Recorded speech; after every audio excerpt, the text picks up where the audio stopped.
माझ्या नवऱ्याची अतिशहाणी बहीण. बोल ना माझ्या भावाची दीडशहाणी बायको. काय झालात का तयार माझ्या आयुष्यातल्या 2 चेटकिनींनो? तुझी बहीण सुंदर दिसतीये, पण कौतुक केलं तर उगाच ढगात जाईल. तुला तर मी तयार झालेलं पाहिलं ना तेव्हाच तुझी साडी बघून जळून खाक झालेले. तो तर स्त्रियांचा गुणधर्म आहे, चांगलं नटायचं आणि जाळायचं. पुरुषाला चुरलेला शर्ट दिलात, पण पुरुषाने मात्र शांत बसायचं. फंक्शन मध्ये पण शांत नको बसूस म्हणजे झालं, नाहीतर तुझी बायको सगळ्यांना उलट बोलत सुटेल. आणि मी तिच्या तोंडाकडे बघत बसेन. शाब्बास.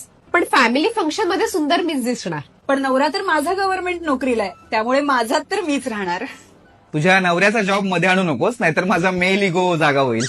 तुमची बहीण कौतुक नवऱ्याचं करते आणि 2 वेळेचा हदडायला आपल्याच घरी येते.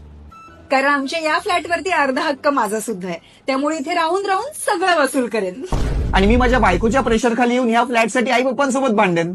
नाही नाही, माझ्यामुळे उगाच आई बाबांना त्रास नको, असं फक्त मी वरवर म्हणे. आणि माझ्या भावाला असंच मॅनिप्युलेट करत ठेवेन. आणि तुमची भांडणं मी अशीच बघत राहीन. त्यापेक्षा आधी जाऊन गाडी काढ. हिचा गव्हर्नमेंटवाला नवरा स्कूटरवर फंक्शनला पोहोचला पण असेल. काढ काढ गाडी काढ. गाडीत पुढच्या सीटवर तर मीच बसणार. मग मी फंक्शन मध्ये जाऊन तमाशे घालणार.